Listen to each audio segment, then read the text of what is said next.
নমস্কার বন্ধুরা, আমি সুচন্দা আর আপনাদেরকে আরও একবার স্বাগত জানাই আমার channel life's wish list beyond লিমিটেশনসে।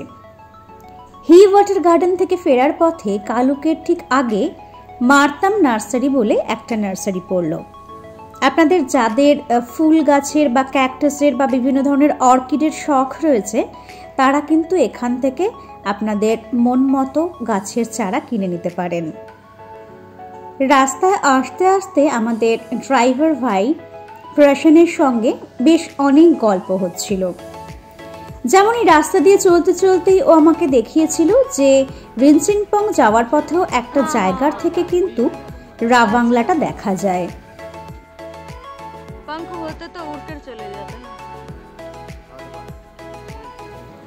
সত্যি যদি ডানা থাকতো তাহলে বোধহয় আমাকে ঘরে ধরে রাখা খুব মুশকিল ছিল। যেমন রিনসিংপং এর ঠিক উল্টো দিকেই পেলিং শহরটা পুরো দেখা যায়, তেমনি এই রিনসিংপং যাওয়ার পথেও একটা জায়গার থেকে ঠিক তার উল্টো দিকে বেশ অনেকটা দূরে রাবাংলার পাহাড়টা কিন্তু দেখা যায়, যেটা আমাদের পরবর্তী গন্তব্য হতে চলেছে। আমার দক্ষিণ পশ্চিম সিকিম ভ্রমণের এটা ত্রয়োদশ পর্ব। বেশ অনেকগুলো পর্ব হয়ে গেল আমার এই সিরিজটা চলছে, আর এই সিরিজের পর্বগুলো একটু বেশ বড় বড়ই হচ্ছে। কি করব বলুন, একটু ডিটেলসে আর কি পর্বগুলো করতে চাইছি, প্রত্যেকটা জায়গাকে ভালোভাবে এক্সপ্লোর করেছি, সেই কারণেই একটু বড় হয়ে যাচ্ছে এপিসোডগুলো। চলতে চলতে এসে গেছি কালুকে।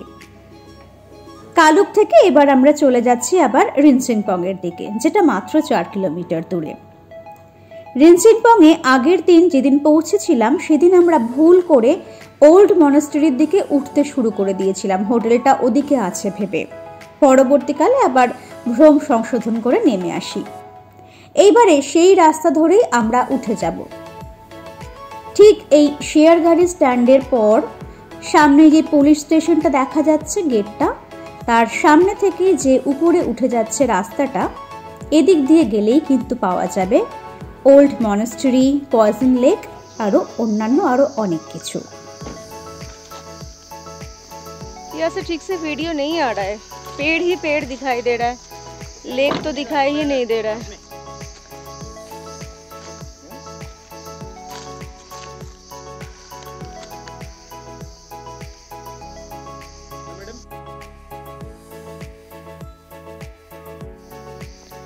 পয়জন লেকের পাশে দাঁড়িয়ে আছি, নিচটায় লেকটা রয়েছে, পরে নামবো নিচে। প্রথমে ভেবেছিলাম যে জল নেই, শুকনো লেকে নামবো না, তারপরে এখানে এসে দেখলাম যে না, যেহেতু দুদিন মোটামুটি বৃষ্টি হয়েছে তাই কিছুটা জল কিন্তু লেকে হয়েছে। পরে আসবো এখানে, আগে ব্রিটিশ ডাক বাংলো বা ব্রিটিশ হেরিটেজ বাংলোটা আগে ঘুরে আসি।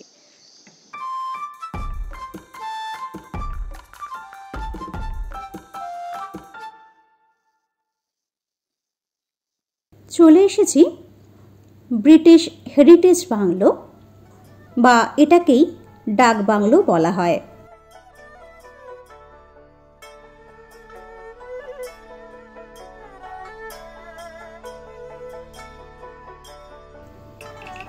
1860 সালে কাঠ এবং পাথর দিয়ে তৈরি হয়েছিল এই বাংলো। এটা রয়েছে রিনসিংপং এর একেবারেই কাছে। সাধারণত সেই সময়ের ব্রিটিশ গভর্নর এখানে এসে থাকতেন। ঘরটা এখন পুরো বন্ধ রয়েছে, ঘর কিন্তু খুলে কারুকে দেখতে দেওয়া হয় না, শুধুমাত্র বাইরেটাই ঘুরে দেখা যেতে পারে।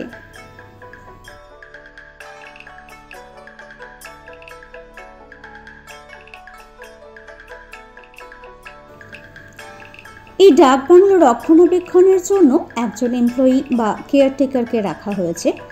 উনি সারাদিন এখানে থাকেন, যতক্ষণ এখানে আর কি বাইরের ট্যুরিস্টদের অ্যালাউ করা হয় তিনি এখানেই থাকেন। আর যখন মেন গেট বন্ধ করার সময় হয়ে যায় তখন উনি বাইরে গেটে তালা দিয়ে বাড়িতে চলে যান। এটা কিন্তু ওনার সরকারি চাকরি, উনি এটা মানে সরকারিভাবেই উনি এখানে রয়েছেন। আর এই পুরো বাংলোর চারিধার বেশ পরিষ্কার পরিচ্ছন্ন করে রাখা, কোথাও কোনো নোংরা ময়লা আবর্জনা কিছু দেখা যাবে না। বেশ সুন্দর পরিপাটি গুছিয়ে সুন্দর করে রাখা রয়েছে, ওয়েল মেনটেন্ড, দেখলেই বোঝা যায়। যেমন বাগান তেমন বাড়িটা, তেমন রাস্তাঘাট, সব কিছু, এমনকি রাস্তায় একটা শুকনো পাতা পর্যন্ত পড়ে নেই।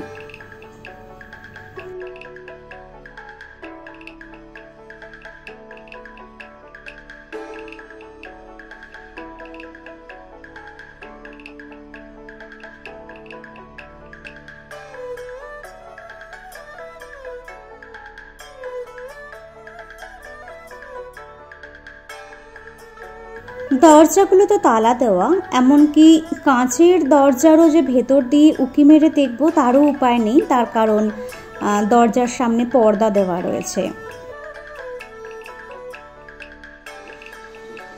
अभी तो रहने नहीं देते हैं ना यहाँ पे, अभी तो बंद हो गया है ना, पहले रहने के लिए दिया करते थे। पहले 2-4 साल एसटीडीसी ने लिया था, उसी समय में था, लीज पे था। ये क्या हॉन्टेड है? अभी फिर पीडब्ल्यू डिपार्टमेंट ने ले लिया, वो अभी गवर्नमेंट लोग रहता है, गवर्नमेंट डिपार्टमेंट लोग गवर्नमेंट लोग करते हैं। আচ্ছা, ওনার সঙ্গে কথা বলে বোঝা গেল এক সময় কিন্তু এখানে ট্যুরিস্টদেরকে থাকতে দেওয়া হতো, তখন এটা লিজে নেওয়া ছিল। এরপর সরকার এটাকে অধিগ্রহণ করে নেয় আর ট্যুরিস্টদের এখানে থাকা বন্ধ হয়ে যায়। এখন শুধুমাত্র জাস্ট এসে ঘুরে দেখে চলে যাওয়া, এইটুকুর জন্যই কিন্তু গেটটা খোলা থাকে। এবারে আমরা চলে যাব রিনচেনপংয়ের যে পুরানো মঠ বা ওল্ড মনাস্ট্রিটা রয়েছে সেই ওল্ড মনাস্ট্রির দিকে। নিউ মনাস্ট্রিটা তো আপনারা অলরেডি দেখেছেন, যেটা আমরা যেখানে রয়েছি হোটেল প্যানোরামা হিলস তার উল্টো দিকেই রয়েছে নতুন মনাস্ট্রিটা। আর এখন আমরা যেখানে যাচ্ছি সেটা হচ্ছে রিনচেনপংয়ের পুরানো মঠ বা পুরানো মনাস্ট্রি। 1730 সালে এনগাদাকপা লামা এই মনাস্ট্রিটি প্রতিষ্ঠা করেছিলেন। রিনচেনপংয়ের কাছে প্রায় 5500 ফুট বা 1700 মিটার উচ্চতায় এই মঠটি অবস্থিত। 18 শতক জায়গা জুড়ে অবস্থিত এই মঠটি পশ্চিম সিকিমের একটি জনপ্রিয় পর্যটন আকর্ষণ।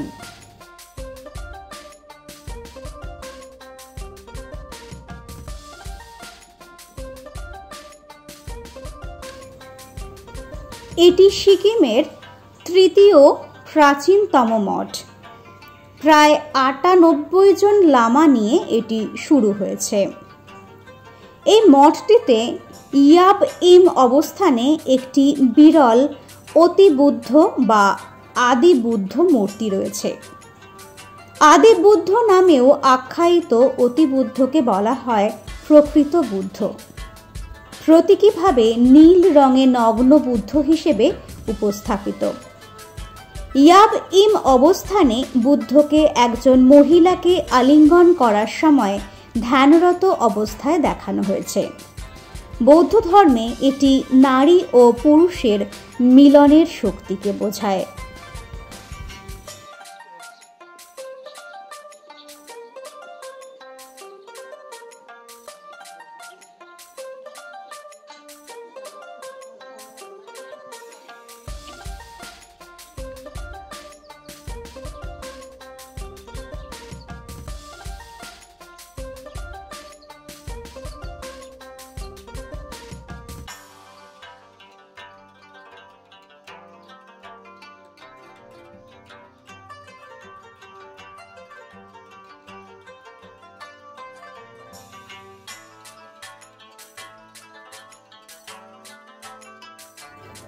আমরা যখন এখানে গিয়েছিলাম তখন বৌদ্ধদের কিছু বিশেষ ধর্মীয় ক্রিয়াকলাপ চলছিল এই মঠে, যার ফলে যে মূল মঠটি রয়েছে তার দরজাটা কিন্তু বন্ধ ছিল। তাই আমরা এই মনাস্ট্রির ভেতরে প্রবেশ করতে পারিনি, আমরা বাইরেটাই ঘোরাঘুরি করছিলাম। রিনচিংপং মঠটি পশ্চিম সিকিম ভ্রমণকারী পর্যটকদের কাছে এর দৃশ্যাবলী এবং বুদ্ধ মূর্তির জন্য ভীষণই জনপ্রিয়। পাশে যে কুঁড়ে ঘরটি দেখছেন, এই ঘরের মধ্যেই প্রচুর বৌদ্ধ পুরুষ এবং মহিলারা একসঙ্গে বসে পূজা অর্চনা এবং প্রার্থনা করছিলেন। ওনারা একটা সুরে গান গাইছিলেন। সেখানেই দেখলাম একটা ছোট্ট পাখির বাচ্চা কিভাবে যেন ড্রেনের মধ্যে পড়ে গিয়েছিল। পার্থ আবার সেই পাখির বাচ্চাটাকে তুলে একটা গাছের কোটরের মধ্যে রেখে এলো।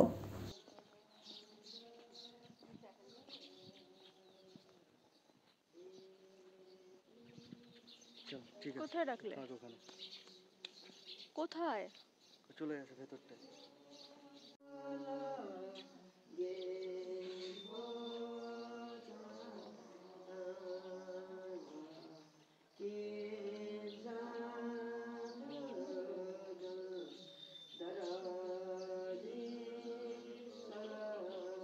যেহেতু ওনারা প্রার্থনা করছিলেন, তাই আমি আর সেই ঘরে ঢুকলাম না। এরপর আমরা চলে গেলাম পয়জন লেকের দিকে। পয়জন লেকে যাওয়ার জন্য কিছুটা রাস্তা একটুখানি জঙ্গলের মাঝখান দিয়ে হাইকিং করে যেতে হয়।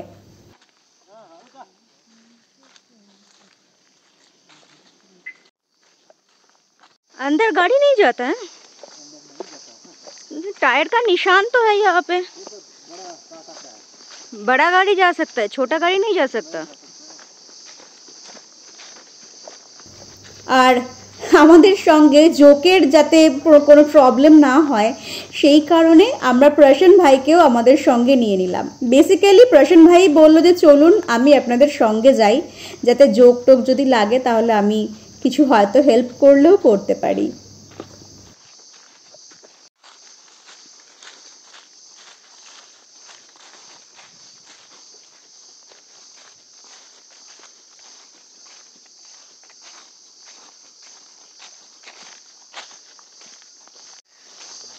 सांप होता है यहाँ पे? होता है। हाँ होता है।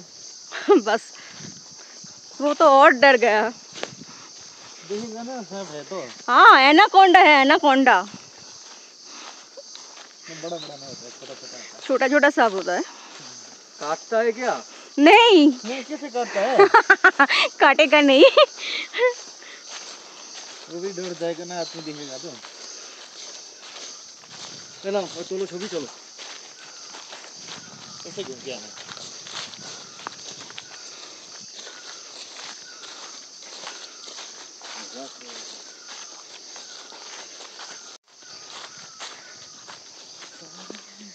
পয়জন লেকে যাচ্ছি এখন। সাধারণত এটাতে জল থাকে না, কিন্তু যেহেতু দুদিন ধরে বৃষ্টি হয়েছে তাই জন্য একটু জল হয়েছে আর কি। প্রথমে উপর থেকে দেখলাম রাস্তা থেকে যে জল আছে কি নেই। যখন রাস্তা থেকে দেখলাম জল হয়েছে তখন এখন হাঁটছি। আর আমাদের দাদাও আমাদের সঙ্গে এসেছেন, ওই জোকের ভয় আর কি, যে আবার যদি সেই জোক টোক থাকে। কিন্তু এখানের রাস্তাটা ওই ডুবরি মনস্টারি ওইখানের রাস্তার থেকে অনেক বেটার, বা ওই র্যাবড্যান্সের রুইন্সের রাস্তার থেকে কিন্তু বেটার।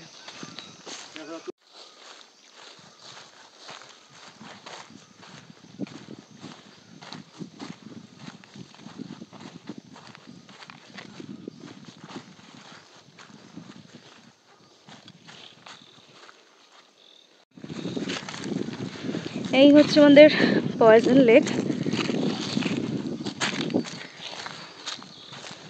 একটুখানি জল হয়েছে, বৃষ্টি হয়েছিল সেই কারণে।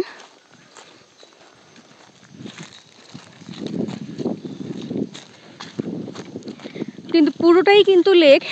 যেখানে আমরা দাঁড়িয়ে আছি সেই জায়গাটা পুরোটাই লেক, যেটা বর্তমানে শুকিয়ে গেছে। আর একটুখানি জায়গায় জায়গায় যেহেতু বৃষ্টি হয়েছে তাই সামান্য সামান্য জল জমে রয়েছে। इससे 10-12 साल पहले तो बहुत बड़ा था, इसमें पानी पूरा था पूरा। अभी कंस्ट्रक्शन हो रहा है ना, इसलिए पानी भी नहीं। कंस्ट्रक्शन ये बन रहा है ना, फिर बन रहा है फिर से। अच्छा, अभी इसका 1-1.5 साल के बाद बहुत अच्छा हो जाएगा। 1-1.5 साल बाद यहाँ पे आर्टिफिशियली पानी भर के लेक बनाया जाएगा।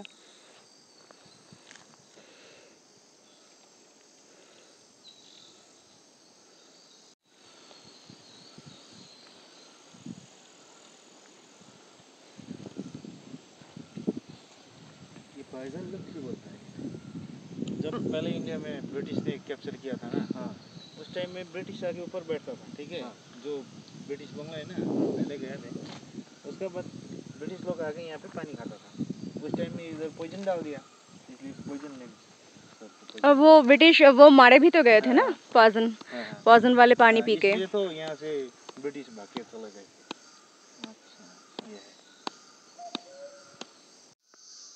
যাক, আমার কাজটা প্রশান্ত ভাই করে দিল। পয়জন লেকের ইতিহাসটা বলে দিল প্রশান্ত ভাই। অ্যাকচুয়ালি এই লেকের জলে বিষ মিশিয়ে দেওয়া হয়েছিল যাতে ইংরেজ সৈন্যরা এই লেকের জল পান করে মারা যায়। আর তখন যেহেতু ভারতে ইংরেজ শাসন ছিল, তাই ইংরেজ সৈন্যরা এই লেকের জল খেয়ে সবাই মারা গিয়েছিল। তারপর থেকে এই লেকের জল আর কেউ পান করে না। আর বর্তমানে তো এটা পুরো দেখতেই পাচ্ছেন জলই নেই পান করবে আর কি। তবে প্রশান্ত ভাই বলল যে এই লেকে কিন্তু এখন আবার নতুন করে কনস্ট্রাকশনের কাজ হচ্ছে, হয়তো খুব তাড়াতাড়ি এই লেকটাকে আবার আর্টিফিশিয়ালি আমরা দেখতে পাবো যে জল ভর্তি রয়েছে। তবে বর্তমানে এখানে স্থানীয়রা গরু চড়াতে নিয়ে আসেন, আর সেই গরুর গায়ের রক্ত পান করার জন্যই অ্যাকচুয়ালি এখানে জোকের এত উৎপাত থাকে। যাই হোক, পয়জন লেক থেকে বেরিয়ে কি আমাদের পায়ে জোক পাওয়া যাবে? কি মনে হয় আপনাদের? এই জঙ্গলের মধ্যে জোক আছে, আমাদের জুতোয় কি জোক পাওয়া যাবে? দেখুন তো পাওয়া যায় কি না। আগে যাই, গাড়ির কাছে পৌঁছে দেখব যে পায়ে জোক লেগেছে কি লাগেনি।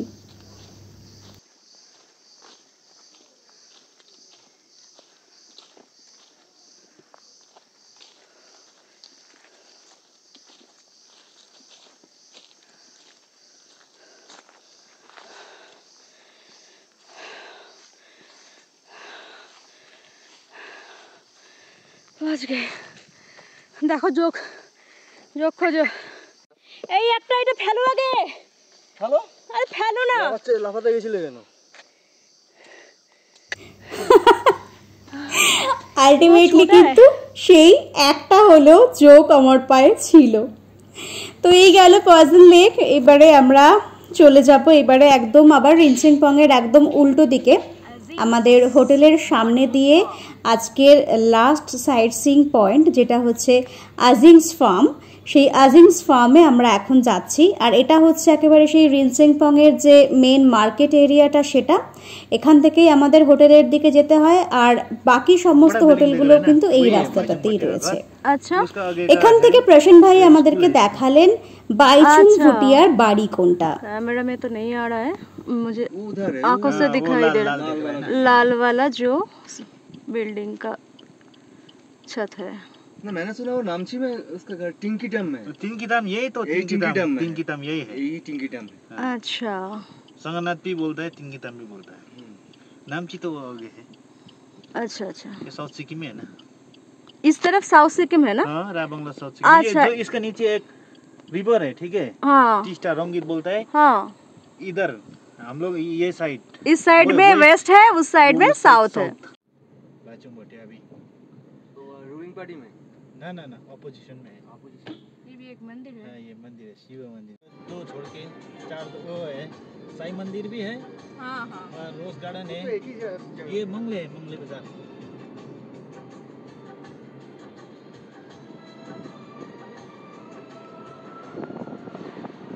ওইদিকে দেখা যাচ্ছে নামচি আর রাবাংলা, যেটা আমরা আগামীকাল যাব। কোথায় যাব বুঝতে পারছি না এখনো, কিন্তু কোথাও তো যাব, হয় নামচি না হয় রাবাংলা। সেটা ওই দিকের পাহাড়েই রয়েছে। এখন আমরা যাচ্ছি আজিংস মডেল ফার্ম স্টেতে। এটা রিনচেনপংয়ের কাছেই, তবে এক্স্যাক্ট লোকেশন বলতে গেলে এটাকে বলা হয় হাতিডাঙ্গা। এটা ওয়েস্ট সিকিমের মধ্যেই রয়েছে রিনচেনপংয়ের একটা সাইডে। এই ফার্মে গেলে বোঝা যায় যে কিভাবে ওয়েস্ট মেটেরিয়ালগুলোকে আবার কিভাবে রিইউজ করা যায় সেটা কিন্তু এখান থেকেই বোঝা যায়। এমনকি এখানে যে অর্গ্যানিক শাক সবজি ফল তৈরি হয়, যেগুলো সেই ফলগুলোর থেকে আবার ওয়াইন বানানো হয়। এছাড়াও এখানে মোটামুটি সব ধরনের সব কিছুর চাষ হয়, এমনকি হাঁস মুরগি থেকে শুরু করে অন্যান্য গবাদি পশু সেই সমস্তরও কিন্তু ফার্ম রয়েছে এখানে। আজিং লেপচা বলে এক ব্যক্তি, তিনি কিন্তু এই আজিংস ফার্মের ফাউন্ডার বা প্রতিষ্ঠাতা বলা যায়। তিনি শুরু করেছিলেন এই ফার্মটা বেসিক্যালি নিজের পায়ে দাঁড়ানোর জন্য। তিনি এমন কিছু একটা করতে চাইছিলেন যেটা সম্পূর্ণ অর্গ্যানিক উপায়ে হবে এবং একটা ব্যবসাও হবে, আর তার মাধ্যমে বেশ কিছু লোকের কর্মসংস্থানও হবে। তো সব কিছু মিলিয়ে আলটিমেটলি তৈরি হয়েছে এই আজিংস ফার্ম। আর এখানেই আমাদের সঙ্গে আরও একজন জয়েন করেছিল, যে বেসিক্যালি প্রশান ভাইয়ের গেস্ট ছিল বলা যায়।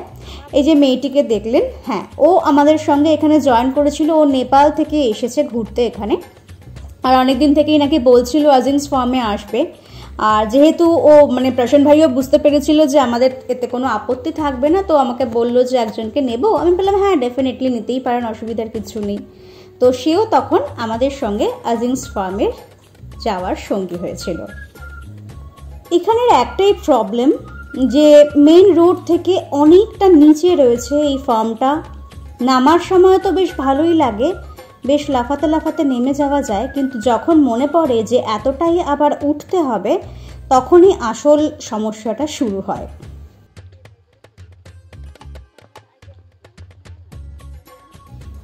এখানে কিন্তু রয়েছে একটা হোমস্টেও। দেখুন এখানে কন্ট্যাক্ট নাম্বারটাও দেওয়া রয়েছে, যদিও রংটা বেশ অস্পষ্ট হয়ে উঠেছিল, তবুও আমি একদম সামনের থেকে দেখিয়ে দিলাম। আপনারা যদি কেউ এই আজিংস ফার্ম স্টেতে, এখানে হোমস্টেতে আপনারা কেউ থাকতে চান, তাহলে এই নাম্বারে যোগাযোগ করে বুকিং করে কিন্তু আপনারা এখানে এসে চাইলে থাকতেও পারেন। আমরা এবারে মোটামুটি একেবারে ফার্মের ভেতরে ঢুকে গেছি।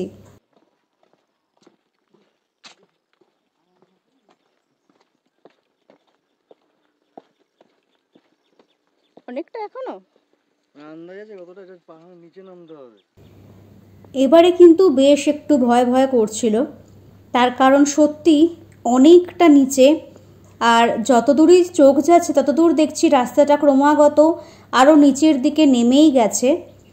অবশেষে আমরা একেবারে যে আজিংস মডেল ফার্ম তার গেটটায় এসে পৌঁছলাম। এখানটাতে দেখুন হাঁস মুরগি, অন্যান্য ছাগল, বিভিন্ন গবাদি পশুর একটা ছোট ফার্ম কিন্তু এখানে করা রয়েছে। আচ্ছা, এগুলো আঙুর গাছ, আঙুর ফল ফুলেও গেছে ছোট্ট ছোট্ট।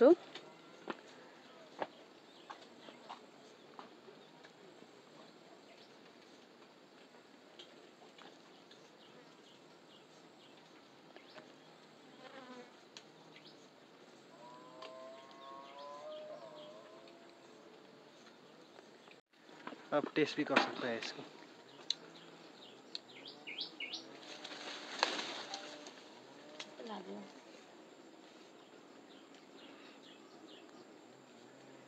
এই ফলগুলোরও কিন্তু ওয়াইন হয়, আর সেই ওয়াইনটা খেতে কিন্তু যথেষ্ট সুন্দর। যাদের পায়ে সমস্যা আছে বা সাথে ছোট বাচ্চা আছে বা কোনো বয়স্করা রয়েছেন, তাদেরকে কিন্তু আমি বলে দেব একটাই কথা, যে বাচ্চারা তবু পারবে, কিন্তু বয়স্করা কিন্তু এতখানি ওঠানামা একেবারেই করতে পারবেন না। তাই যদি কোনো বয়স্ক মানুষকে সাথে নিয়ে আসেন, তাহলে কিন্তু এই আজিংস মডেল ফার্মটা অ্যাভয়েড করবেন। यहाँ नजदीक है ना, नजदीकी है। ভাবতেই পারছি না যে এগুলো আঙুর ফল।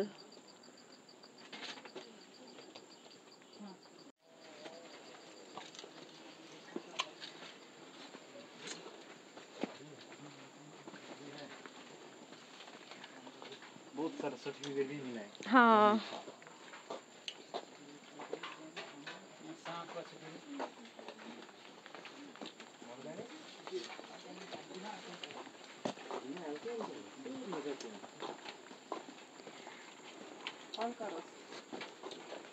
ये सब मेडिसिन काम करता है। अब इसे करके अंदर का जो बीज होता है ना ऐसे ऐसे निकाल के आप खा सकते हैं। तुम ही खाओ। मुंह में जाके अंदर का जूस देख लीजिए बस मीठा ভালো খেতে अच्छा होता है। इसका भी वाइन मिलता है यहाँ पे। नाइस। এটা হচ্ছে চিউরি ফল। এই চিউরি ওয়াইনটাও কিন্তু খেতে দারুণ সুন্দর।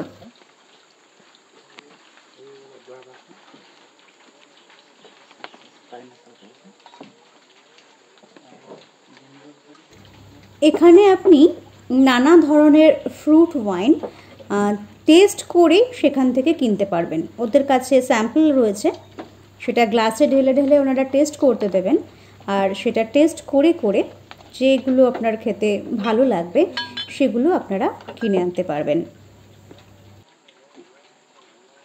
और ये चिवरी फल वही फल टेस्ट करना है सर थोड़ा सा। ठीक है टेस्ट में कैसा लगता है पाइनएप्पल का? अच्छा होता है, सब अच्छा होता है।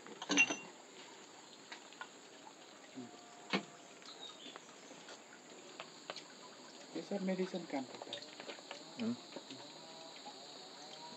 इसमें अल्कोहल नहीं होता, नशा नहीं लगेगा।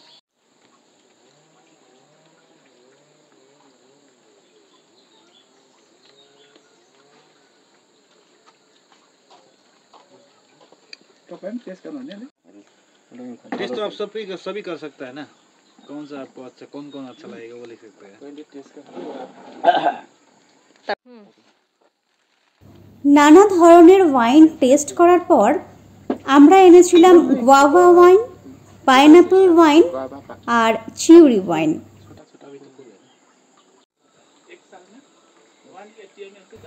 এইগুলো কিন্তু ঝুলন্ত রয়েছে ছোট ছোট মৌচাক, বা এই মৌচাকের মধ্যে এক ধরনের মৌমাছি বা পতঙ্গ রয়েছে, সেখান থেকে কিন্তু মধু তৈরি করা হয়। পারছিলাম না যে এগুলো কি। ট্রি টমেটো, টমেটো গাছও এত বড় হয় ভাবা যায় না।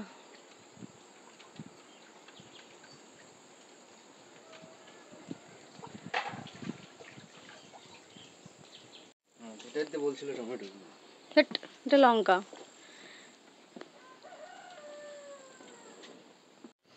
তুমি আমাকে দেখালি এখন? खाबे? ये किचन है आपका? जी।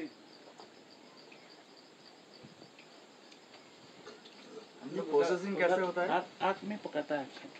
कैसे प्रोसेसिंग? এই উনুনের উপরেই কিন্তু জাল দিয়ে ওয়াইন বানানো হয়।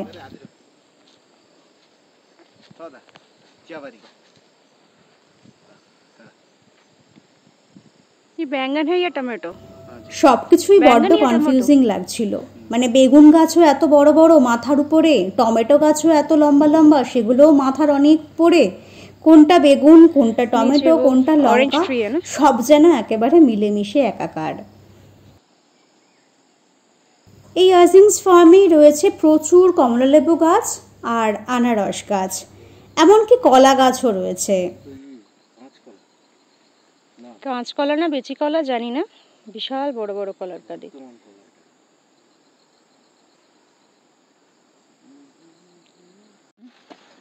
काला खोल के इसमें डाल के पहले पाइनएप्पल पका वाला पाइनएप्पल धो के इसके बाद छील के इसमें डाल के इसे घुमाना पड़ता है। तो हमने सिलूरी से लाया। এটা হচ্ছে ওনাদের ফ্রুট জুসার মেশিন।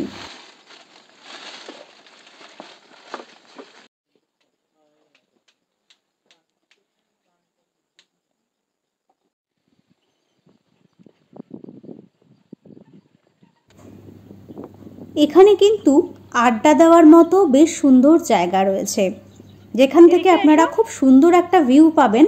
আর এখানে রয়েছে মাই ফেভারিট একটা দারুণ সুন্দর দোলনাও। সত্যি কথা বলতে একবার ওখানে গেলে না আর আসতে ইচ্ছে করবে না। এদিকে আকাশে মেঘ হয়ে রয়েছে আর থেকে থেকে মেঘ গর্জন করছে, যখন তখন বৃষ্টি নামতে পারে।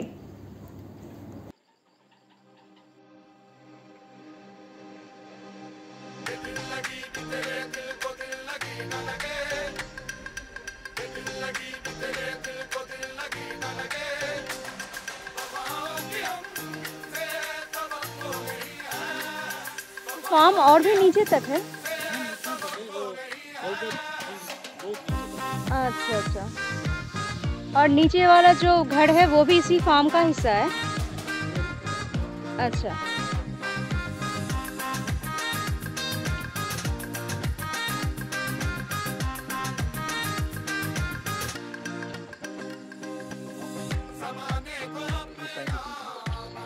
हाँ पाइनएप्पल ट्री है। কাটে হতে না? তবে এখানে কিন্তু একটা সাইনবোর্ড চোখে পড়লো যে এখানে কোনো রকম অ্যালকোহলিক ড্রিঙ্ক মানে হার্ড ড্রিঙ্কস নিয়ে এসে পান করা কিন্তু নিষিদ্ধ রয়েছে, অর্থাৎ সেগুলো কিন্তু এই ফার্মে একেবারেই অ্যালাউড নয়। যেটা ভাবছিলাম সেটাই হলো, ওই নিচ থেকে উপরে উঠতে উঠতে মাঝপথে ঝেঁপে বৃষ্টি আসলো, আর আমরা কোনো মতে একটা টিনের চালের নিচে দাঁড়িয়েছিলাম। ওই হোমস্টেরই একটা আর কি শেড, সেরকম বড় শেডও ছিল না, পায়ে প্রায় জল এসে যাচ্ছে, প্রায় ভিজে যাচ্ছে, কিন্তু কিছু করার নেই, কোনো রকমে মাথাটুকু বাঁচানোর জন্য দাঁড়িয়ে পড়লাম। বেশ অনেকক্ষণ ধরে সেখানে দাঁড়িয়ে রইলাম। যেটা ভাবছিলাম সেটাই হয়েছে, আলটিমেটলি বৃষ্টি শুরু হয়ে গেছে। আর আমরা এখন, আমি আর আমার সঙ্গেই ছিলেন একজন, আমরা দুজন আটকে গেছি এখন একটা শেডের তলায় দাঁড়িয়ে আছি। আর বাইরে মুষলধারায় বৃষ্টি হচ্ছে, কতক্ষণে বৃষ্টি থামবে আর গিয়ে গাড়িতে গিয়ে বসবো সেটাই ভাবছি। এখন যা বৃষ্টি হচ্ছে তো 1 ঘন্টার আগে থামবে বলে মনে হচ্ছে না। বৃষ্টি একটু কমতেই কোনো মতে ছুটে ছুটে চলে এলাম অবশেষে উপরে। সেখানে শেডের নিচে কিছুক্ষণ দাঁড়িয়ে নিলাম, তারপরে মানে এতটাই জোরে বৃষ্টি হচ্ছিল যে শেড থেকে বেরিয়ে গাড়িতে উঠতে উঠতেই হয়তো আরও ভিজে যাব, কিন্তু কতক্ষণ আর এভাবে দাঁড়িয়ে থাকা যায়। আলটিমেটলি বৃষ্টি পুরোপুরি থেমে যাওয়ার আগেই আমাদেরকে যাত্রা স্টার্ট করতে হলো। আজকের মতন মোটামুটি আমাদের সাইট সিইং কমপ্লিট। এবারে সোজা আমাদের হোটেল প্যানোরামা হিলসে ঢুকবো আর সেখানে গিয়ে লাঞ্চ করব। পেটে একেবারে তখন পুরো একদম ছুঁচো দৌড়চ্ছে।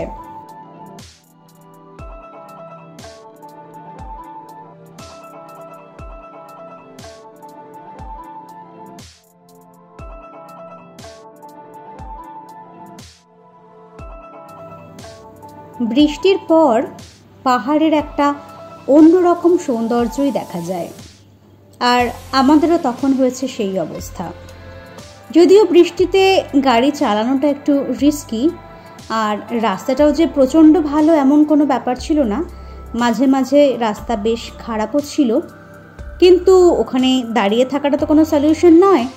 আলটিমেটলি আমরা কিন্তু চলেই এলাম। যাই হোক, আশা করি আপনাদের এই এপিসোডটা ভালো লেগেছে। আর সেই এক কথা, ভালো লাগলে প্লিজ একটু লাইক শেয়ার করবেন আর আমার চ্যানেলটা সাবস্ক্রাইব করে নেবেন। এই বৃষ্টির মধ্যেও প্রসেন ভাই তার সার্ভিস বন্ধ রাখেনি। রাস্তায় বৃষ্টিতে যারা যারা দাঁড়িয়েছিল, যারা আটকে পড়েছিল, তাদেরকে লিফট দেওয়া হলো আমাদের গাড়িতে। আর আমার বেশ মজাই লাগছিল। ঠিকই আছে, কোনো ব্যাপার না, আমরা তো আসছিলামই, আর সেইটুকু যদি কারুকে একটুখানি লিফট দিয়ে উপকার করা যায় তাহলে বেশ ভালোই হয়। আমার তো এটা বেশ ভালোই লাগে। বেশ অনেক মহিলা আর একটা বাচ্চাও ছিল, তারা সব বৃষ্টিতে আটকে পড়েছিলেন, তাই তাদেরকে প্রসেন ভাই আমাদের গাড়িতে লিফট দিয়েছিল। এইভাবে আস্তে আস্তে মোটামুটি হাসি ঠাট্টা গল্প করতে করতে, আর ওদের বেসিক্যালি কথা শুনতে শুনতে, যদিও কিছুই বুঝতে পারছিলাম না, তো ওদের কথা শুনতে শুনতে আমি পৌঁছে গেলাম রিনসিংপং আমাদের হোটেলে। হ্যাঁ, তবে আপনাদেরকে যেটা বলছিলাম, প্লিজ প্লিজ প্লিজ আমার চ্যানেলটা একটু সাবস্ক্রাইব করে দেবেন। আর আমি জানি না কেন এই সিরিজের ভিডিওগুলোতে ভিউজ ভীষণ কম হচ্ছে। আমার ভিডিও করাতে কি কোথাও কোনো গাফিলতি রয়ে গেছে, নাকি ভিডিওগুলো ভালো হচ্ছে না? আপনাদের যদি কোনো সাজেশন থাকে, যদি কোনোটা ভালো না লাগে, তাহলে সেটাও প্লিজ আমাকে জানান। আমি তাহলে নিজেকে রেকটিফাই করার চেষ্টা করব অতি অবশ্যই। কিন্তু আপনাদের ভিউজটা না হলে পরে আমি সত্যিই ভীষণই আমার খারাপ লাগছে যে এত কষ্ট করে ভিডিওটা বানানোর পরেও কেন আপনারা দেখছেন না, কেন আপনাদের ভালো লাগছে না। সো প্লিজ আমার চ্যানেলটাকে সাবস্ক্রাইব করুন আর আমার পাশে থাকুন। খুব তাড়াতাড়ি আবার পরবর্তী পর্ব নিয়ে হাজির হচ্ছে আপনাদের সামনে। সবাই খুব ভালো থাকবেন, সুস্থ থাকবেন, আর প্রচণ্ড প্রচণ্ড গরম পড়ছে, অনেক অনেক করে জল খাবেন। আর সবাই ভালো থাকুন, সুস্থ থাকুন, এই কামনা করেই আজকের মতন এই এপিসোডটা আমি শেষ করছি। নমস্কার।